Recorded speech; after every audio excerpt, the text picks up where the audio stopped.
Now, the right time with Bomani Jones on ESPN Radio. And ESPNradio.com. It's been a while since we've been together. You know, while when the conference finals games were on, that meant that we were off. So, I mean, you may understand why I'm a little bit disappointed by the way that the Cavs and the Warriors handily disposed of the teams they were playing against, because I, given the option of watching a basketball game and coming to work, I was going to go for watching the basketball game. But hey, good to see you guys. I know a lot of you guys are happy for me to be here. I imagine that some of you who are happy for me to be here are coming to us live from Cleveland, Ohio, where you guys are very excited for the first time in 8 years. Your team is going to the NBA Finals, and that is something that you should be happy about. But I also had the grave misfortune of trying to use a little bit of logic and theory and dealing with the fact that we had a shifting paradigm in the NBA, and I got on national television, I got on national radio, I got on social media with my 250,000 Twitter followers, and I said that the Atlanta Hawks were going to go to the NBA Finals. And I just want to say that as a result of me saying that the Hawks were going to go to the NBA Finals, I was able to find out how many of you guys are just flat-out jerks. It's straight jerks. Like, I had people hit me up during Game 4, right, after the Cavs were up 3-0. You still think the Hawks are going to win the series? What kind of nonsense is that? Like, how weak you got to be with you couldn't wait till it was 3-0. Well, you heard Kyrie was going to miss a couple games, so you got scared and didn't want to say nothing. Then it gets to 3-0. All of a sudden, you want to come all up in my grill. I see how you do, you suckers. And that's all it is being a sucker. Because here's how I know all it is people out there being suckers. I have a question for you. I just want to know when this happened. When did you guys decide that LeBron James was this infallible winner that you absolutely could not pick against? Just curious to know when exactly that happened. Because it sure as hell wasn't his last year in Miami, and I know it wasn't his last year in Miami because they got run up out that series. So I need you to let me know. Like, when exactly did that happen? Because all of a sudden, everybody and their moms is hitting me up like, how could you pick against LeBron James? Like, you hadn't been picking against LeBron James for 4 years. Now, I picked against LeBron James with the thinking that the Hawks had the pieces that were necessary to spread the Cavs out to minimize the effect of the rim protection that you got from Mozgov. I thought that was a big thing for them offensively. I didn't realize that Kyle Korver was going to start off by not being very good before having his ankle broken. I didn't realize that was going to happen. I didn't realize DeMare Carroll was going to be out there running around with a turf toe injury and hurting his knee. I didn't realize that was going to go down like that. Like, I knew Kyrie was going to be hopping around on one leg, but I didn't know these other things were going to happen to the Hawks. I did know, however, that the Hawks were the Hawks. Like, that's where my blame comes in. When you get out here picking the Hawks, you live as long as I have. I used to root for the Hawks back in the day until they traded Dominique. You know? And I recognize that I should have known better. But I had all these people coming and flexing on me. Like, these people from Cleveland, how could you pick against LeBron James? All you guys ever do is talk about how nothing good ever happens to you. You know that? All you ever do is whine and talk about how miserable you've been and the world don't like you, God hates you, and everything else. But all of a sudden now, we're never going to lose. We have LeBron James. Like, you ever won anything with LeBron James before? You have had LeBron James. You had LeBron James for, by my count, 7 years. You know what you won? Bupkis. That's what you won. You won the bupkis. But all of a sudden, LeBron was the infallible winner. It was just fascinating to watch. Like, I got it wrong. I can live with the fact that I got it wrong. I got no problem with it. What I have a problem with is I, myself, as a person, individual, human being, thinking person, sports analyst by trade, I actually got in front of the world and picked the Atlanta Hawks. So I didn't know that Korver was going to break his ankle. I didn't know that Carroll was going to hurt his knee, but I should have known it was going to be something. And Cleveland, that should make you feel better about yourselves as a staff, as a label, as a crew, really. And it should make you feel better about yourselves because the likelihood of Atlanta figuring out a way to lose was so much greater. Like, there's no surprise when this happens to Atlanta. Like, when this happens to Cleveland, there winds up being this level of heartbreak, and you got people acting like they're going to jump in that dirty lake, right? Like, people really take it over the edge. In Atlanta, baby, it's just another day at the office. You just know that it's going to happen. You just know. And everybody knew it was going to happen except for me. except for me. So there you go. I tell you this, though.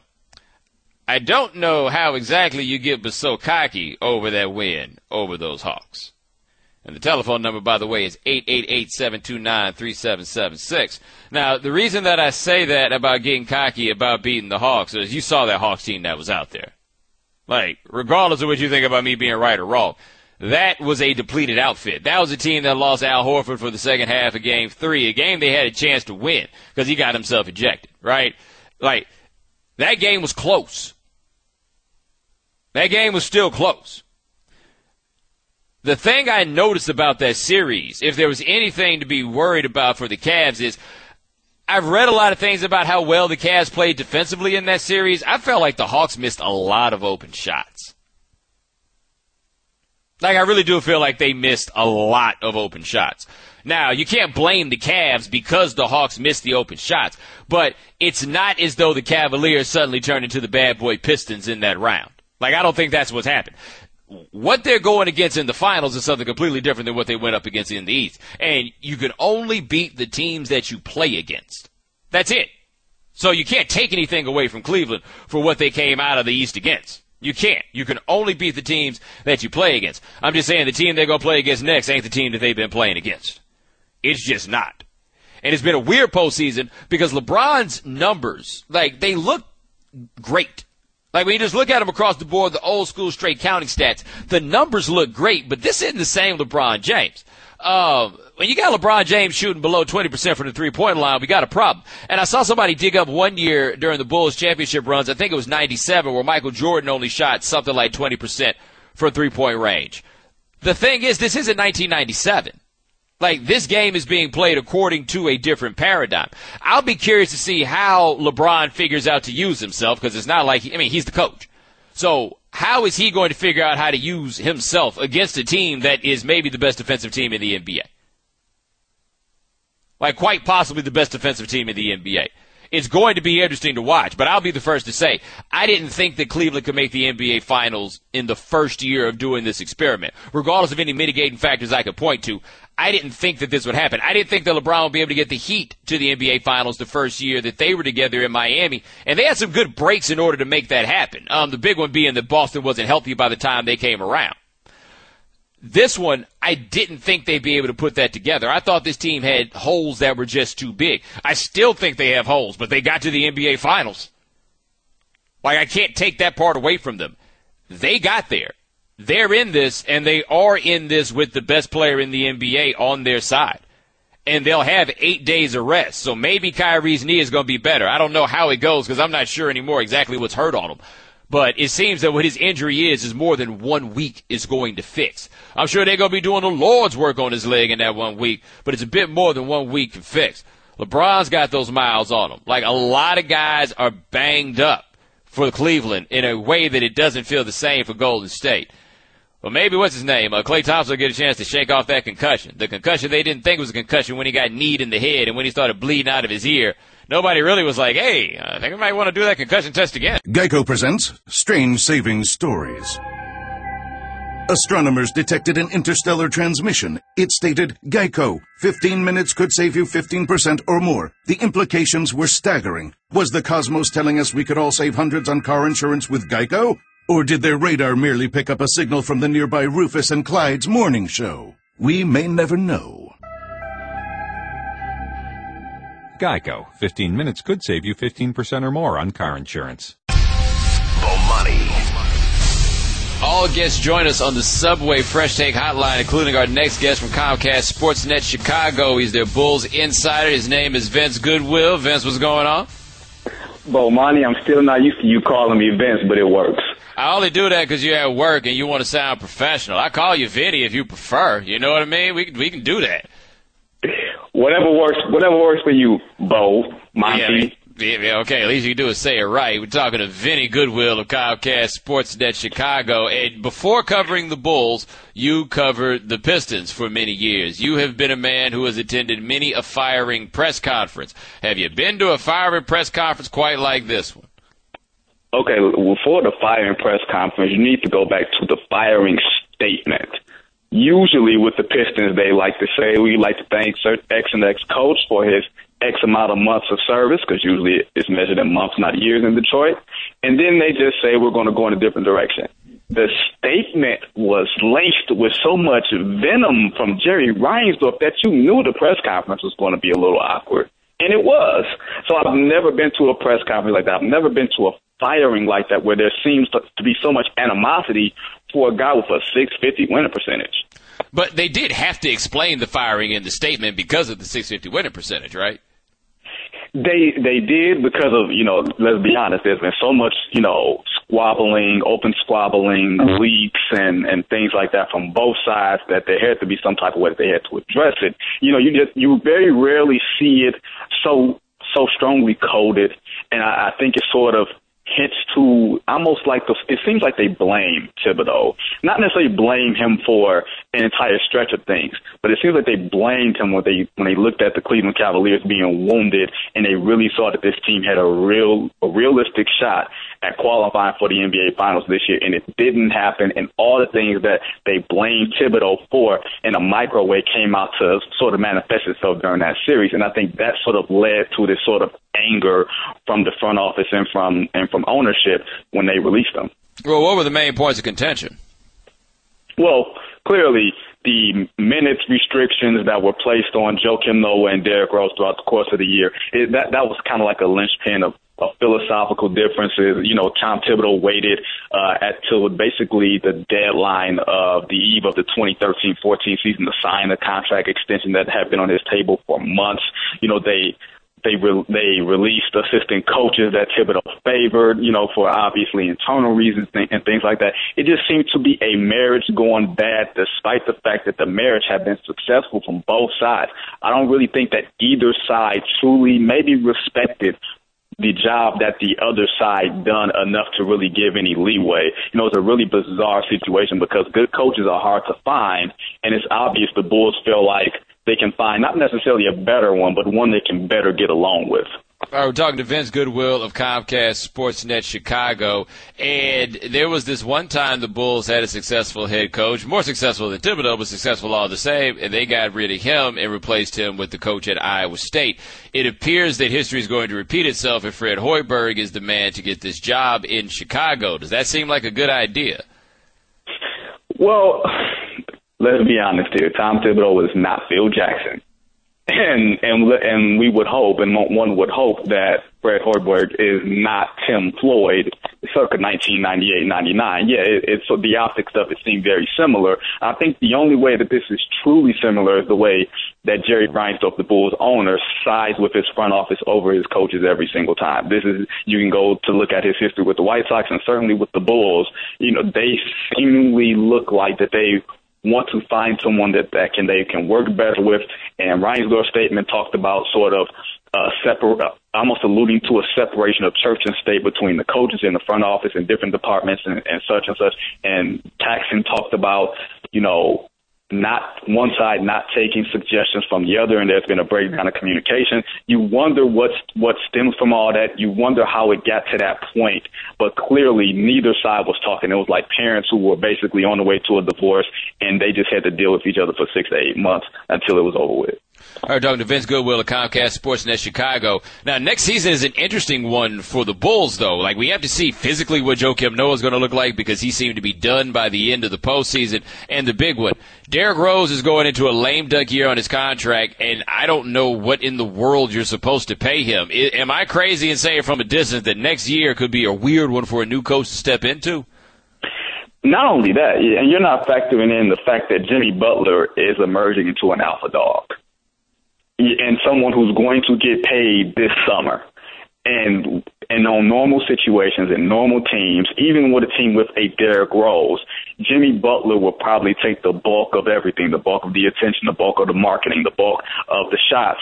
But that can't happen in Chicago because it's Derrick Rose's team. So, yeah, you may find a coach who will better navigate the coach front office, relationship, those interpersonal relationships that come along with having to get along with your bosses.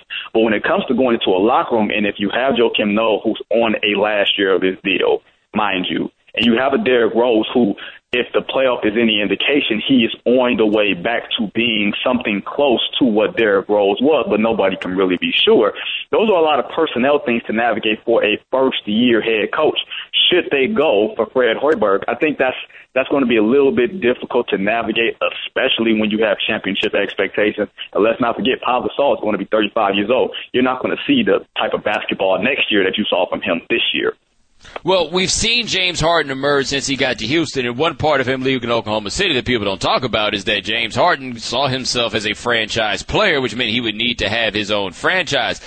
Is Jimmy Butler the sort of guy that you could see perhaps going somewhere else so that he could be that guy? That's a great question, and I don't think so. And I think the one difference between Jimmy and Harden is Harden was the fourth pick in the draft. And he had been sacrificing basically from the moment that he got to the league. He had basically submerged his game for the greater benefit of Scott Brooks, Russell Westbrook, and Kevin Durant.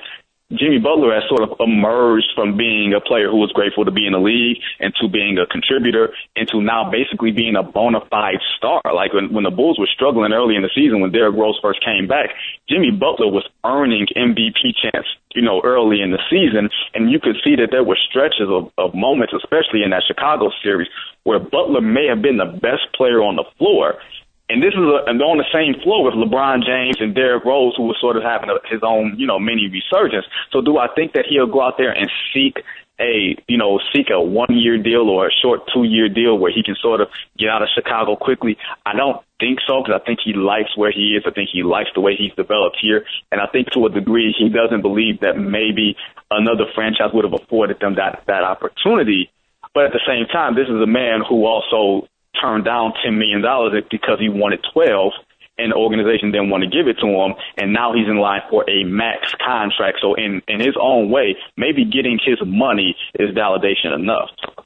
Personnel-wise, what do the Bulls need? You know what, Bo? They need more. I think they need more size on the interior. There's only so much that Joakim Noah can give you. Taj Gibson is approaching age 30. I'm not sure exactly in the way, if you look at the way the Cavs are winning in the East, they're almost winning it the old-fashioned way. Yeah, LeBron is being LeBron, but they're dominating in terms of physicality.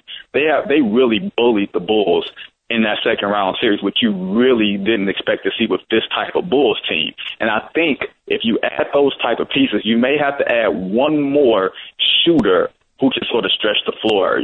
Mike Dunleavy's the only guy who you really had to respect outside of 16 to 18 feet. You would let Derrick Rose take that shot. You would even let Jimmy Butler take that shot because it's a better alternative than him driving to the basket. But if you're going to have Derrick Rose and Jimmy Butler attacking the floor at all times, you need to have another floor space. That's just the way the game is now. All right, Vince Goodwill, Comcast Sportsnet Chicago Bulls insider. My man, thank you so much for joining us. I appreciate it. Hey, can I get a theme song next time? No. And I can understand why. Let me tell you that you could get a theme song, but it may not be the theme song that you want. It'll be some theme song about how your beard can't connect. If I can find a song about how beards don't connect, you're going to get your theme song. Vinny, greatly appreciate it. And now, for Geico's edition of Stuff Found in Your Car, we go inside your side door pocket. Hello, yes, the crumpled receipt with gum in it. From your anniversary dinner, you sprang for expensive wine, your server was Beth. That dinner was a couple $100. Money you could get back if you switched to Geico and saved hundreds of dollars on your car insurance. I bet you'd save that receipt. Frame it even. But really, where did I go wrong? Was it the corkage fee? Geico. 15 minutes could save you 15% or more on car insurance. Visit geico.com today. Bomani. All guests join us on the Subway Fresh Take Hotline. Like our next guest, he is a columnist for the Houston Chronicle. He, like me, is from Houston, and unlike me, he had to watch the Rockets go ahead and give that series up in 5 games. His name is Jerome Solomon. Jerome, what's going on? Not much, brother, and unlike you, I knew better than to pick the Hawks. Now, come on. Wait, come on, man. Look, I had a rationale for it. Did you pick the Rockets? No, I knew better than that too. That, like you said, Hawks rhyme with wrong team. So that was the worst choice than picking the Rockets. I will tell you that. Yeah, look at Jerome Solomon pointing out the obvious. Appreciate you greatly. That's why they pay you the big bucks. Way to go, man. No, that's cool.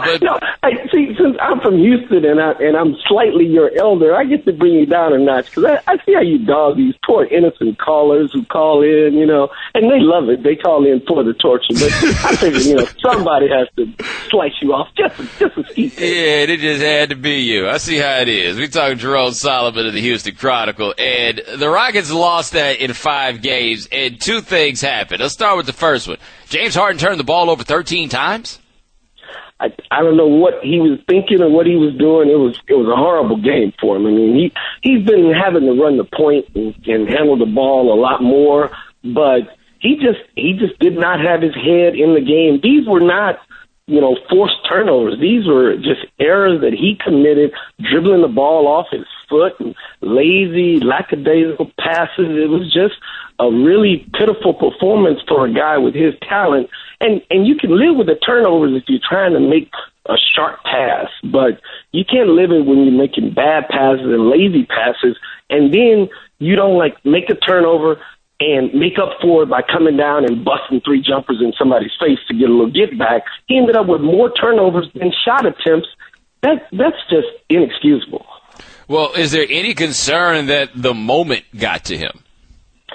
No, I would think that if it's a guy who shows nerves on a regular basis, sometimes it just things happen. I mean, this has happened to better players than him. So let's not, punish a guy for not being Michael Jordan. And I can go back and show you games where Jordan, these things happen to, maybe not to that extent, not to the 13 turnover thing, but, he got intimidated or dominated in games before playoff games, important playoff games, and his team got beat too. And that's Michael Jordan, the greatest of all time. I think we get a little too excited in trying to say the guy can't handle the pressure. The guy bust 45 2 days ago, So, yeah, he had a bad game, a horrible game, and he has to figure out a way to get himself out of this. We're talking about a player who's in his 3rd year of being the lead dog. 3rd year being a lead dog, only 25 years old. I'm not about to write him off and saying he can't lead at this level of competition because he got his team, a team without a whole lot of help, to the Western Conference Finals. All right, Dr. Jerome Solomon of the Houston Chronicle. And Dwight Howard, after the game, said that no matter what, even if they did not win this game, he is a champion no matter what. What's going on? You just going to discount his state title that he won? The Atlanta Celtics would have bombed. I mean, his high school won the state championship, and I looked it up today, well before you even called, and just coincidentally, he averaged about the same thing in his senior year of high school when they won state as he did this season in the playoffs, like 16 and 14. A lot more blocked shots back in high school, but hey, he's like, hey, I did my part. What can I do? And he did say, I'm still a champion. He didn't say I'm the champion right now. He still won. I mean, I know a whole bunch of people walking around who won state 35 years ago and consider themselves still champions. So give him a little bit of slack. But he's not the brightest for going out there on national TV where everybody's watching and saying something like that at that moment in time. But that's Dwight. Jerome, let me tell you something about that high school he went to, right? So, my parents live in Atlanta. My parents live in Atlanta. They moved to Atlanta in 1997. I went to college in Atlanta, okay? It was maybe 3, maybe 4 years ago. I was driving down Campbellton Road, and I looked to the right, and for the first time in over a decade of driving that route pretty consistently, I noticed that high school. It's not a high school, it's an everybody school, you know what I mean? And you can drive past it, and you could not know it was there. I have always tried to imagine what it was like for those teens that were playing Dwight Howard and Javaris Crittenden, and he's in one of those schools that goes K through 12. Yeah, it's like a strip center, basically, that turned into a school. It ain't even a center. It's like a crib, like a house, like a strip center. Like, I know a strip center when I drive past one. I didn't know that school was there, and I used to drive past it all the time. Did they hand out a trophy after the championship was won? He's still a champion. I wish I had somebody that ride for me like you ride for Dwight right now. Dwight, and I'm telling you, And he better ride on that championship because he's subject not to get one at all for the rest of his life. So I can't blame him for cutting for his own title way back when. All right, Jerome Solomon of the Houston Chronicle. But quietly, as much as easy it is to tell jokes about Dwight showed up in this postseason. He wasn't the problem, I don't think. No, not at all. I mean, you do have to give him credit, and I've been a critic of his in a lot of ways. But the guy works his butt off. He shows up in great shape. He gives his all. He doesn't do a lot of complaining. Certainly, it's not since he's been here in Houston. And he doesn't. He's just a guy. He cares, but he does a lot of things that a person who didn't care would do. And that's where he really draws his criticism. He does just really dumb stuff that you can't put a finger on why you would do something so dumb, except his mind just doesn't work like everybody else's. I mean, people wanted to criticize him real bad for not going to play because of his knee injury a few games ago, but they didn't want to give him the full love that he should have gotten for playing on it. But I walk into the Rockets shoot-around the day of the game when he was trying to decide if he was going to play or not, and he's play wrestling with a teammate off of an injured knee that he can't even, walk on. And it's like, you don't do that when you're injured. But that's his mind just doesn't work that way. And then that night he goes out and plays his butt off. He's just a different dude. Well, do you worry? And, there's no telling if Josh Smith is going to come back. But this is a team that, as we saw them in the postseason, the three best players were James Harden, Dwight Howard, and Josh Smith. Like, who's in charge? Well, and that's where James Harden, his growth and maturity as a leader will be important going forward. And not only just as a leader. I mean, he's younger, so he's got a lot more basketball left in him when Dwight is fading, and Dwight is not going to get any better. Yeah, that's long over. The idea that he can improve is ridiculous. That's just not going to happen. But James Harden will get better, and the better he gets, the more he'll be able to tell those guys what's happening and what should be the deal. The Rockets, might not be able to re-sign Josh Smith anyway, but I did like after the game last night, Josh Smith said that, one thing about Houston and the Rockets is they embraced his individuality. And I say, well, that's what you call it. So he may be happy enough in this state, and especially knowing that, he walked off with a whole lot of Detroit Piston money, that maybe he'll decide that he'd take a mid-level exception or something like that less to stick around with the Rockets. Just because it's a place we have a soft medium market, nobody's going to dog him too much. He can throw up as many crazy shots as he wants, and the coach isn't going to call him out publicly. He'll deal with it privately, and when he's hot, they're really good, and when he's not, they're not as good. And that's the same Josh Smith that he's been since he was back playing for the Atlanta Celtics. And say what you want to say. There aren't a lot of better places to be a professional athlete than Houston. No, and that's why so many guys pass through here and love coming here and spending the off season here. This is a good place to be. I mean, it's great financially, tax-wise. It's great nightlife-wise. It's great media-wise because nobody's going to call you out hardly. Once guys have gotten here, they're like, they don't want to leave. This is the place to be for. How do you think they got Andre Johnson to stick around here for as long as he did with the Raggedy Texans? I mean, he could have forced his way out a long time ago, and he waited too long to try to force his way out, and he still couldn't force his way out because it was a good place for him for so long that he ended up getting stuck here for a dozen years. The right time is the radio show that the people need, because this is the show where teams will be described as raggedy. Jerome Solomon, the Houston Chronicle. My man, thank you so much. I appreciate it. All right, peace, Bo. Enjoying your success, man. Great show. Bomani. So, got reports out today that Dwyane Wade and the Miami Heat are at an impasse with his contract. Ethan Skolnick of Bleacher Report. He also is a co-host on a radio show on The Ticket in the ESPN affiliate in Miami. And he says that when Dwyane Wade did them that solid by opting out of that deal and taking $6 million less so they could make a run at LeBron James, he had fully planned to come and get that money back after the TV stuff got straight.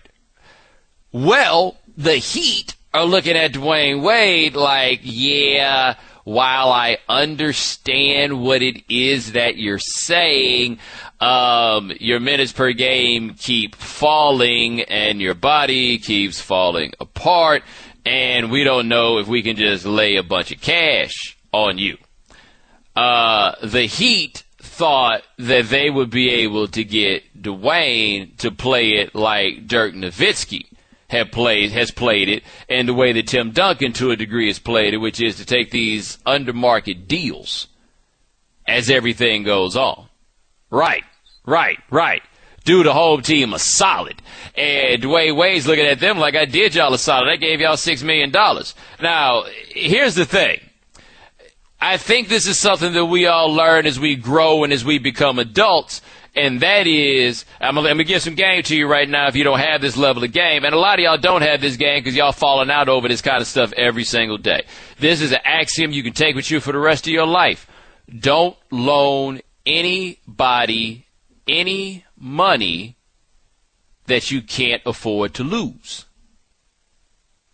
So basically, Wade, in the Heat's attempt to keep LeBron James, Wade gave the Heat a $6 million loan. And it seems that he wants it back, and the Heat are like, we really ain't got it, dog. I mean, we got it, but if we gave it to you, then, we might miss a couple other bills. You know what it is? Like, I got the money, but, things are going to come up. Now, the reason this becomes a dilemma, and Ethan Skolnick made a great point where he said that neither side really has any leverage in this, but I disagree. I think Dwyane Wade has the leverage. One, it ain't going to go over so well if Dwyane Wade leaves. Like, LeBron left and the world kept on spinning. Like, there's some people that are mad about the fact that LeBron left, but, I was here as it went down. The world wasn't shutting down, okay? Dwyane Wade leaves, and you have a problem. He is their guy. He leaves, all bad. Now, you can make the argument that people will wind up getting over it, but there's another level to this, which is that the Heat play the family game. Like, that's the card they play, is that their organization is like a family. When LeBron came down, they were recruiting him to play on that first go-round. They brought all these guys who were Heat lifers, right? Guys that have been working there 20-something years. You bring in Alonzo Mourning, all of this. The idea is that this is a family. They've gotten Udonis Haslem to take under-market deals repeatedly because it's family and he's local and everything else. Like, if you're going to sell the idea that this is family and the notion of family is what got LeBron James to come here in the first place, you treat Dwyane Wade bad, you can never sell this notion of family ever again. Now, maybe it'll be good enough for you if you're the Heat to sell that you're on the beach, you can live in Miami and everything else, but the family thing was a big part of why they got LeBron James. And the way they dealt with Dwyane Wade, keeping in mind that Dwyane Wade gave them 2 years of his prime while they did this bottom-out experiment so they would have the cap room to go sign somebody like LeBron. You can't do that guy like that. Like, you can do a lot of guys really bad. I don't think in this city that you can do that guy like that. Because here's one thing about the Heat. They're still not so happy about the whole LeBron thing. They really didn't see it coming. It never dawned on them. It never dawned on them, in part, that it never dawned on them that LeBron would go back to work for Dan Gilbert. Now, the Heat didn't realize what I didn't realize at the time, which is that LeBron did not go back to work for Dan Gilbert. He went back to put Dan Gilbert to work for him. Right? It's a bit of a complex situation, but that's what it wound up being. But the Heat were salty. They just didn't see it coming. There was no way. I didn't see it coming. I'll be the first to tell you. I tell you this, though. If you don't do right by Dwyane Wade, how can you look at LeBron James and blame him for leaving? Like, if LeBron was going to come back in part to play for Dwyane Wade and Dwyane Wade did them this solid and then they were going to play this game with Dwyane Wade, how would you have felt if you were LeBron James? And now you stuck in this. Really, how would you have felt? I bet you if you signed that same deal that he signed to go to Cleveland that would have given him the option of getting out that bad boy, I bet you he goes and looks around and sees what happens. Like, reputational concerns matter. One thing that I don't think that people talk about nearly enough when they get into the personnel market of sports and free agency and stuff like that is just the way that teams treat people. Like, you've worked at different places in your life, and different places treat you different ways. You know, some places you felt like you were really loved. Some places you felt like you were just a number. I mean, and that matters when you start deciding where it is that you're going to work. Or at the very least, it matters when you look back on it. Now, the league is such that you can have a much easier transmission of information between people about how a franchise is going to wind up treating you. But if one of the things that you have working to your advantage is that you treat people well, then you need to continue to treat people well. And on that list of people that you have to treat well, the top of that list has to be the greatest player in franchise history. Now, I'm sure a lot of you hear me say that. You're like, oh, man, how you hating on LeBron? I'm not saying that LeBron was a better player than Dwyane Wade, but Dwyane Wade was on this team for all three of those championships. Like, he's their guy. Like, LeBron won 2 here. Wade was there for the first one. He's their guy. He is the greatest player in franchise history. That's different than saying that he's the best player in franchise history. I understand you may think I'm splitting hairs, but I believe myself to be making sense right now, so I'm going to just keep going with it. All right? You got to treat your people right if treating your people right has been the thing that you're selling.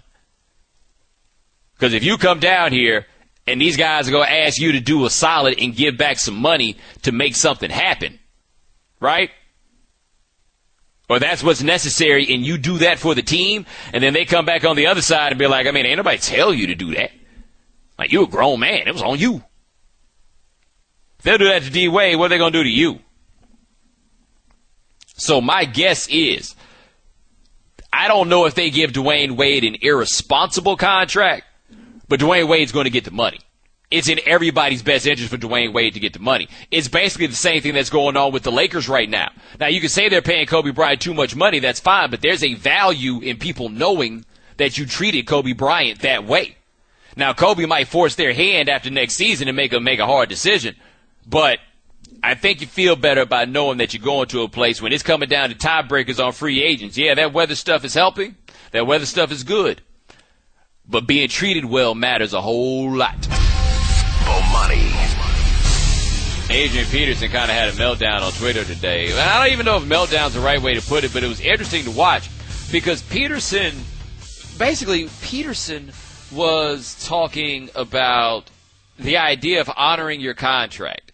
And basically the idea of the NFL, only a player has any obligation really to honor a contract because the owner of a team can just decide, you know what, I don't want you to come to work anymore. And the only trade is, like, I don't pay you anymore, but you're allowed to go get another job. Which isn't really the nicest thing in the world to do, but, you know, that's what you got. He goes on this, and then it becomes basically a referendum on Adrian Peterson. Now, we have to remember that there have been rumors out that Adrian Peterson is, you know, basically Adrian Peterson wants more money. And Adrian Peterson wants more money guaranteed, basically because he feels like he's the face of the franchise here, which he still is for this team. Like, everything that happened last year, they still held on with him. He won in federal court when it came down to discussing his discipline with the NFL. Like, he got a 6-game suspension. They held him out last year for 15 games. He doesn't like the way that the Vikings handled it, and I don't blame him for that, by the way.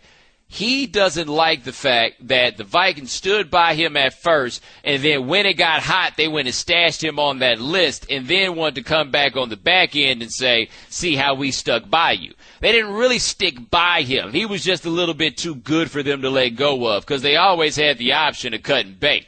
Like, if it was that bad, they always could have cut bait. They didn't cut bait. They could have cut bait at the end of the year. You notice, by the way, that the Carolina Panthers did not try to re-sign Greg Hardy after what he had going for him, right? The Vikings did not have to have Adrian Peterson back. They decided that they wanted to do that. They didn't do that because they love Adrian Peterson so much and they're so loyal to Adrian Peterson. They did that because they felt like they needed to have Adrian Peterson. And for Adrian Peterson, that's not good enough. And if you really believe in the idea that that team was supposed to love you, then that would be a problem. But the way that Peterson puts it, all the things he said about honoring your contract and everything else, that was really just him making a statement about the fact that the NFL Players Association has never gotten guaranteed contracts for its players. And if there's any argument that I feel in sports is misrepresented when people talk about it, it's the idea that there aren't guaranteed contracts in the NFL. Now, to be clear, there are not really guaranteed contracts in the NFL. I mean, basically at any point, an NFL team can tell a player that you are released. Sometimes guys get some guaranteed stuff thrown in there, but you can tell the team can tell you are released, and all this money that you're supposedly owed on the back end, you cannot receive, right? However, in the NFL, they do something they don't really do anywhere else in sports, which is give you a big fat chunk of change up front. Like the notion of the signing bonus. They give you a big fat chunk of change up front. And the way that kind of becomes a guarantee on your contract is that if you are released and that money that you've been paid up front that you don't have to give back, well, that trickles down on the salary cap. So it's not like a guarantee, but you sign a contract that makes it prohibitively costly for a team to cut you after a certain time period. So no, your 7-year NFL contract is not guaranteed. The first 3 years, though, probably pretty close to being guaranteed. Probably. There are, of course, some exceptional cases where you see guys get canned off of those contracts.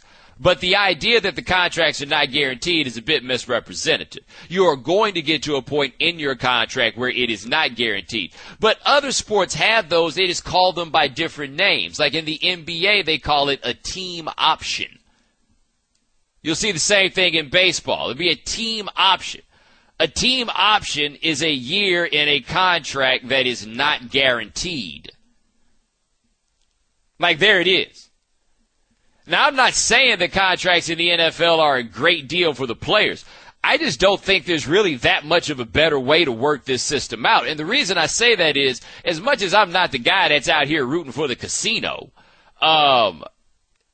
these are people who are running a business, and they do have some interest that in the name of fairness you should legitimately consider. And one thing that you have to legitimately consider is these dudes get hurt all the time. Like, what would be legitimately prudent, not even in the name of being greedy? I'm just talking about good common sense.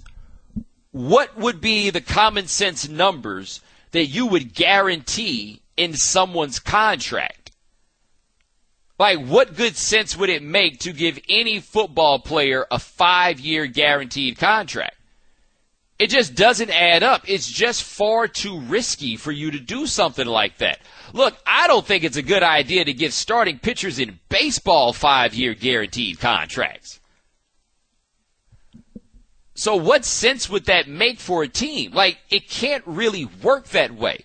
The only way that this game can work for players is get as much money as you can up front such that the amortization of that signing bonus across the salary cap makes it difficult for a team to simply release you. That's really the only chance that you've got. But when people say that the NFL should have guaranteed contracts, I really do ask them, what do you think those guaranteed contracts would look like and how do you have them? Like, how does it go?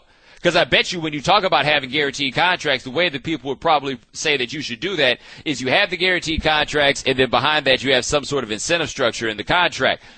Those numbers are going to wind up looking just like the numbers look now when people get paid.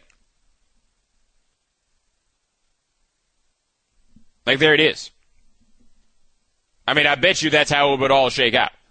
So I could be wrong about this, right? We'll never have a counterfactual. We're never going to get a world with guaranteed contracts that allows this to be seen. I'm just telling you that in a world where a superstar is an exploding ACL away from being a scrub, what would you guarantee that person if you were in charge? Like, not even if you were one of these NFL owners, right? Like, not even if you're a super duper greedy capitalist. Just if you're somebody with a good head on his or her shoulders. What kind of contract would you be willing to guarantee someone in this risky game? Me, myself, personally, I'd have limits. The Right Time with Bomani Jones. Weeknights from 9 to 11 Eastern or on demand at ESPNradio.com.